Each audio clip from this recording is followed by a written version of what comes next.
আমি সকালে উইটা হেরে এই সেন্টার ফুড খাইতে খাইতে 120টা হাতে নিয়ে হিসাব করতে করতে পবন কাকুর দোকান মুই গেতাছি গা।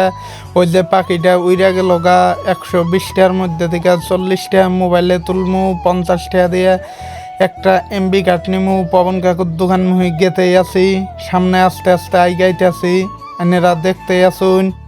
কেরাবানির রাস্তার সাইডে ভেড়া বান্ধা থুইছে, ভেড়ায় ঘাস খাইতে গেলা, ক্যামেরা মুহি দেখলো। আবার নদীর পার মুহি আয়া দেখলাম কেরাবানি এত সকালে হাত সাইডে দিছে, হাঁসগুন্ডে পানির মধ্যে সাঁতার কাটতেছে, ঘুরতেছে, আবার নদীর পানি আর পানাও খাইতেছে।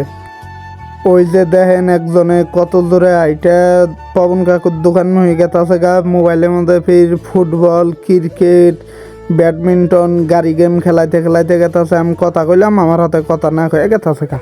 ওন্দা পবন কাকুর দোকানের সামনে গেতে গেলাই, পবন কাকুর বাড়ির সামনে কাকুর হাতে দেখা হয়ে গেল। কাকু বান মাথা মধ্যে হাত দিয়ে কি চিন্তা করতে আছে।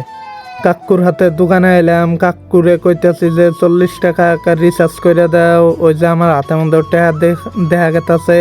কাকু হাত দিয়ে মোবাইল টিপতে আছে, কারণ কাকুর মোবাইলে 100 মানে নোটিফিকেশন আইতে আছে। মোবাইল টিপতে আছে কিন্তু কোনো কাজ হইতেছে না। ওই যে কাকুর দাঁত বাইট করে মিষ্টি মিষ্টি আসতে আছে, তাও ফোন টিপতেই আছে।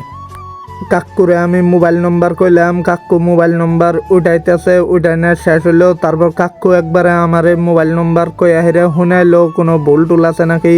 আমি কইলাম না কাকু, কোনো ভুল নাই। কাকু 40 টাকা লোড কইরা দিল।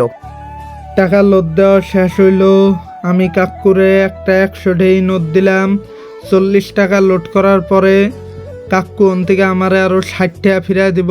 তাই কাকু 3টা 20 টাকা নোট নিয়ে আইলো, নিয়ে আইয়া হেরেরা আমার হাতে দিল। আমিও হাতে নিয়ে হেরেরা দেখতাছি যে টাকা গুন্না না কিরম। দেখলাম যে একবারে নতুন চকচকা টাকা দিছে, 3টা 20 টাকা নোট।